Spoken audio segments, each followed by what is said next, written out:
بسم اللہ الرحمن الرحیم۔ بھائی ہم اگر کچھ بھی نہیں کر سکتے، دیکھیے قرآن مجید آج مسلمانوں سے فریاد کرتا ہے کہ مسلمانوں تم نے میرے ساتھ کیا کیا ہے؟ کیا کیا ہے؟ بس تعویذ بنایا، گلے میں لٹکایا یا گھول گھول کے پی گئے، دھو دھو کے پی گئے، پورا قرآن پی بیٹھے۔ ہم نے یہ ادب، یہ احترام، یہ کچھ سیکھا۔ قرآن ہم سے فریاد کرتا ہے، بڑی عجیب فریاد۔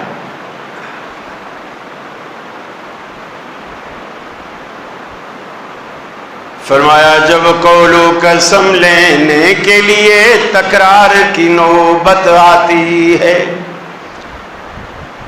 جب قول و قسم لینے کے لیے تکرار کی نوبت آتی ہے، پھر میری ضرورت پڑتی ہے، ہاتھوں میں اٹھایا جاتا ہوں۔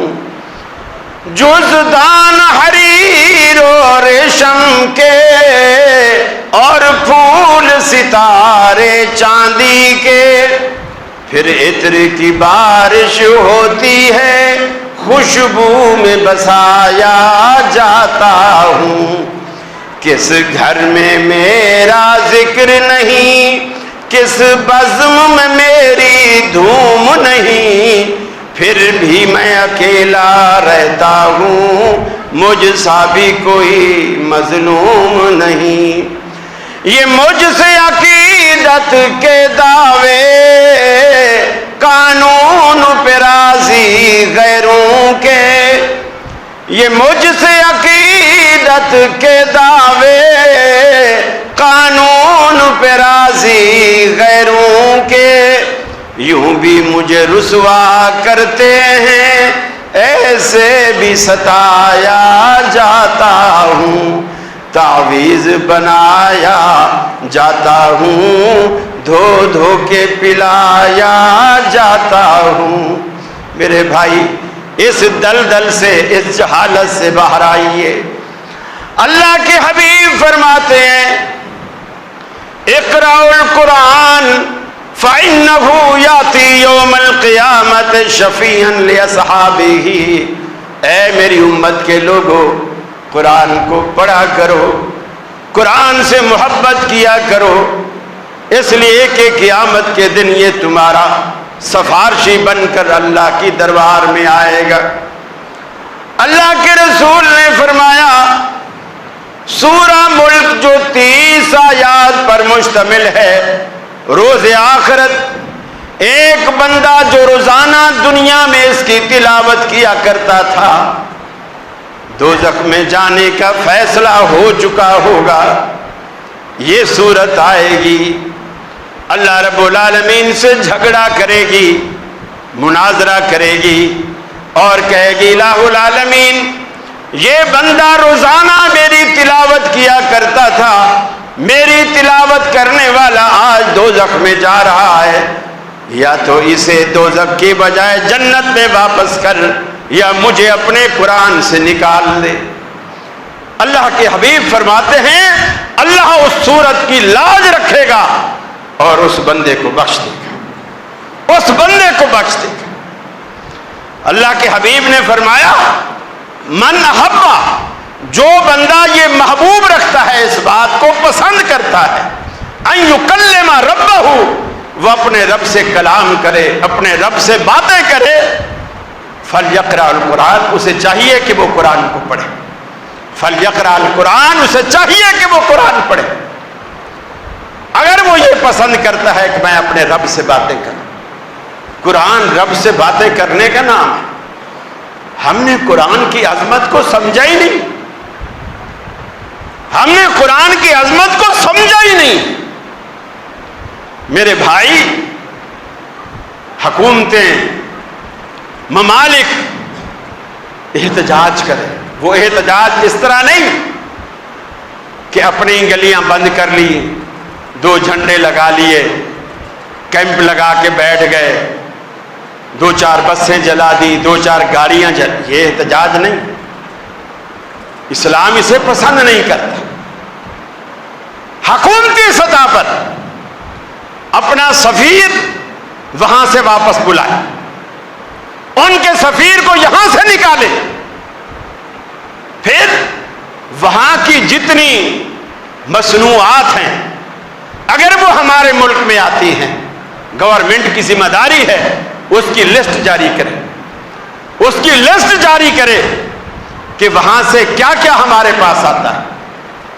فرض کر لیجئے کوئی صابن ہے، فرض کر لیجئے کوئی شیمپو ہے، فرض کر لیجئے کوئی اور چیز ہے، کوئی مشینری ہے، آپ بائیکاٹ کریں کہ آج سے ہم نہیں خریدیں گے، آج سے ہم یہ نہیں خریدیں گے۔ کوئی ایسا مؤثر احتجاج کرے، پتہ چلے کہ یہ زندہ قوم ہے، یہ مسلم قوم ہے، یہ قرآن پہ چلنے والی، قرآن کو ماننے والی، یہ قرآن کے آپ پر حق ہے، حق۔ قرآن مجید سے محبت کرنا،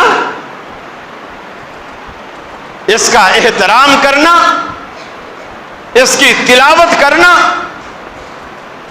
اس کو سمجھنا ترجمے کے ساتھ، پھر اس پر عمل کرنا، اور پھر اس کی تبلیغ کرنا، اس کی دعوت دینا، یہ قرآن مجید کا حق ہے ہم پر، ہر مسلمان پر یہ فریضہ، یہ صرف مولویوں کا فریضہ نہیں ہے۔ ہاں یا تو بولو کہ ہمارے علاقے میں صرف مولوی مسلمان ہیں، ہم مسلمان نہیں، پھر تو چلو بات بنتی ہے۔ اگر آپ بھی مسلمان ہیں اور یقیناً مسلمان ہیں تو یہ ذمہ داری آپ کی بھی ہے۔ علماء کا فریضہ یہ ہے وہ آپ کو بیدار کریں، صحیح مشورہ دیں، صحیح رہنمائی کریں، اور احتجاج کے جو شرعی تقاضے ہیں اس کے مطابق آپ کو آمادہ کریں۔ جلاؤ گھراؤ اسلام کو پسند نہیں، جلاؤ گھراؤ پسند نہیں۔ جو مؤثر چیزیں ہیں، اسی طرح اقوام متحدہ کے اندر بھی مسلم ممالک بھی شامل ہیں، وہاں ایک مشترکہ قانون، ایسا بل پاس کرایا جائے کہ کسی کو بھی حق نہیں ہے آزادی رائے کے نام سے، کسی کے بھی نام سے، کہ وہ کسی کے مذہبی جذبات کو مجروح کرے اور وہ اس طرح کے ہتھ کنڈے استعمال کرے۔ کبھی رسول اللہ کے نعوذ باللہ خاکے بنائے جاتے ہیں، کبھی کس طرح، کبھی کس طرح، کبھی ان برگزیدہ ہستیوں پر فلمیں بنائی جاتی ہیں، اور وہ انگریز داڑھی منڈے ان کو نقلی داڑیاں لگا کر مختلف کردار سونپے جاتے ہیں، یہ ابو بکر ہے، یہ عمر ہے، یہ فلاں ہے، یہ فلاں ہے۔ مسلمانوں کہاں کھو گئی ہماری قید؟ بزدل نہ بنو، بزدل کے لیے جینا بھی گرا، مرنا بھی گرا۔ جینے کو بھی ہمت لازم ہے، مرنے کو بھی جرأت لازم ہے۔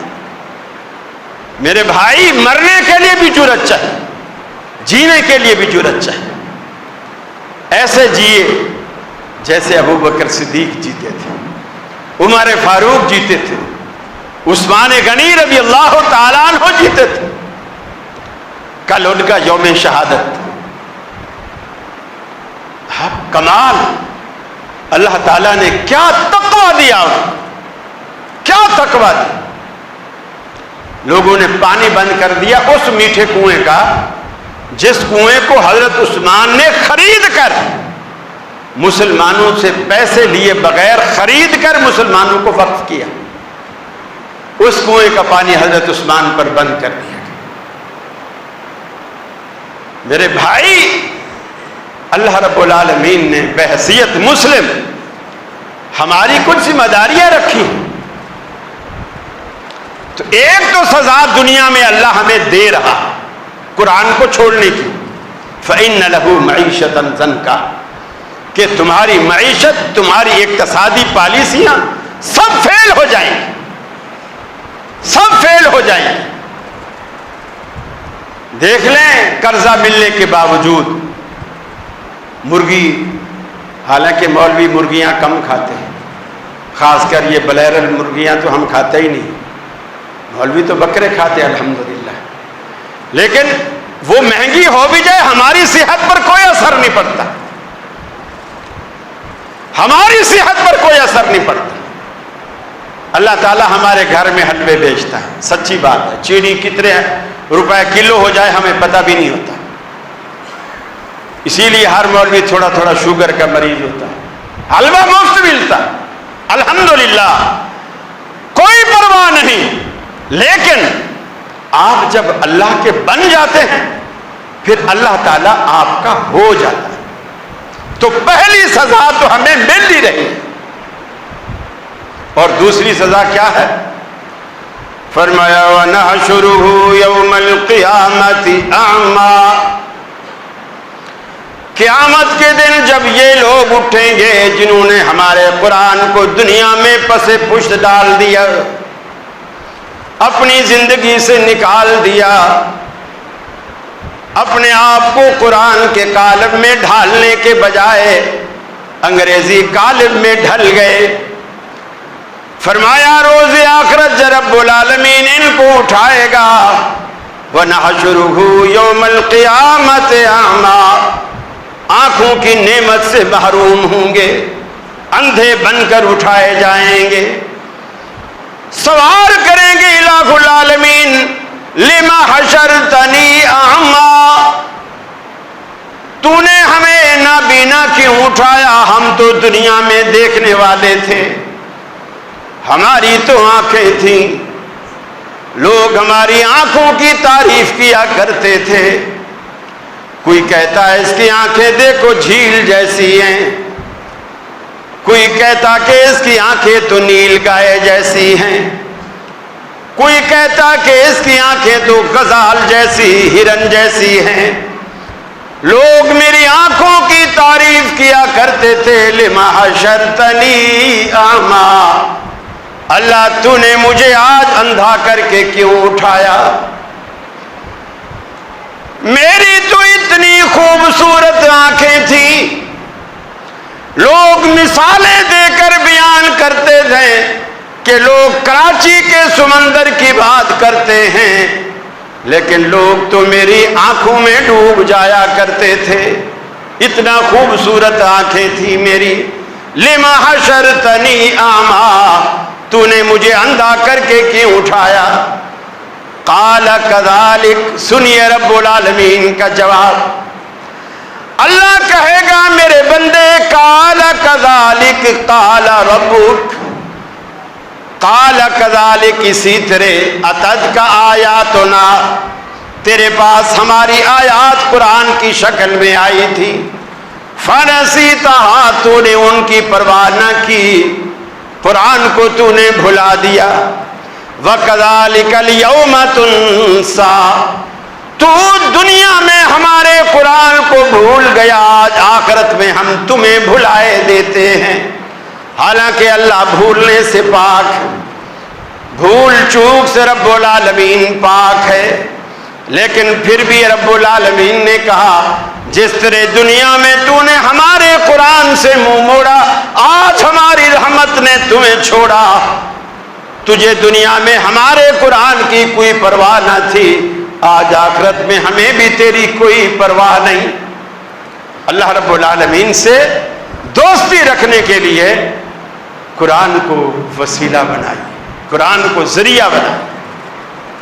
رسول اللہ صلی اللہ علیہ وسلم نے ایک جنازہ پڑھایا، ایک صحابی کا جنازہ تھا، ان کا اپنا نام بھی معاویہ تھا، والد کا نام بھی معاویہ تھا، یہ معاویہ بن ابی سفیان نہیں، معاویہ بن معاویہ۔ اللہ کے رسول نے جنازہ پڑھایا، جنازہ پڑھا کر جب مجمع کی طرف رخ کیا تو جبریل امین نے آ کر آپ کو مصافحہ کیا۔ آپ نے فرمایا جبریل آپ بھی اس جنازے میں شرکت کے لیے آئے ہیں؟ فرمایا کہ صرف میں نہیں، 70,000 فرشتوں کا لشکر اللہ نے بھیجا ہے، میری قیادت میں ان کو لے کر آیا ہوں اس بندے کے جنازے میں۔ آپ نے پوچھا جبریل اس بندے میں کیا خاص بات تھی؟ کیا خاص بات تھی جو جنازے میں اللہ نے تجھے اور تیری قیادت میں 70,000 فرشتوں کا لشکر بھیجا. حضرت جبریل نے کہا اللہ کے رسول اس میں ایک خوبی تھی،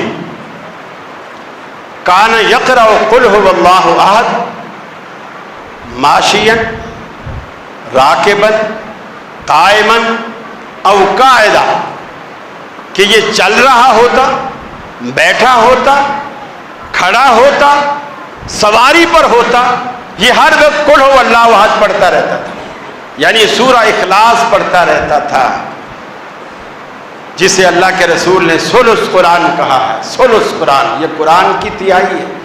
ایک دفعہ پڑھو تو 10 پاروں کے برابر ثواب ملتا ہے، 3 دفعہ پڑھ لو تو پورے قرآن کا ثواب ملتا ہے. وہ اسے پڑھا کرتا تھا. جنازہ اللہ کے نبی نے پڑھایا اور اللہ تعالیٰ نے پیچھے جبریل امین کو بھیجا، 70,000 فرشتوں کو بھیجا. جب انہوں نے ان کے لیے مغفرت کی دعا کی ہوگی، یقیناً اللہ رب العالمین نے اسے بخش دیا ہوگا. میرے بھائی، قرآن سے محبت کیجئے، قرآن پہ عمل کیجئے، قرآن کو سمجھنے کی کوشش کیجئے، قرآن کا دفاع کیجئے. قرآن ہمارے دفاع کا محتاج نہیں ہے، ہمارے اپنے ایمان کی حفاظت اس میں ہے کہ ہم قرآن کا دفاع کریں. یہ ایمانی غیرت کا تقاضا ہے کہ ہم قرآن کا دفاع کریں. اللہ سے دعا ہے اللہ رب العالمین ہمارے حکمرانوں کو بھی ہدایت دے، اور جتنے عالم اسلام کی ریاستیں ہیں ان تمام مسلم حکمرانوں کو اللہ رب العالمین ہدایت دے، انہیں ایک کر دے تاکہ تمام مسلمان اپنے لیے ایک اسلام کا کلہ بنا لیں. یقین مانیے ہم ایٹمی قوت ہونے کے باوجود غلامی کی زندگی گزار رہے ہیں، اس سے بڑی ذلت اور کیا ہو سکتی ہے. ان ھذا القرآن یہدی للتی ہی اقوم، فرمایا یہ قرآن وہ کتاب ہے جو سیدھا راستہ دکھاتا ہے، بالکل سیدھا راستہ. اور یہ وہ قرآن ہے یضل بہ کثیر ویہدی بہ کثیرا. بہت سارے لوگ قرآن کے ذریعے گمراہ ہو جاتے ہیں، بہت سارے لوگ جنت میں جا پہنچتے ہیں، راہ راست پر آ جاتے ہیں.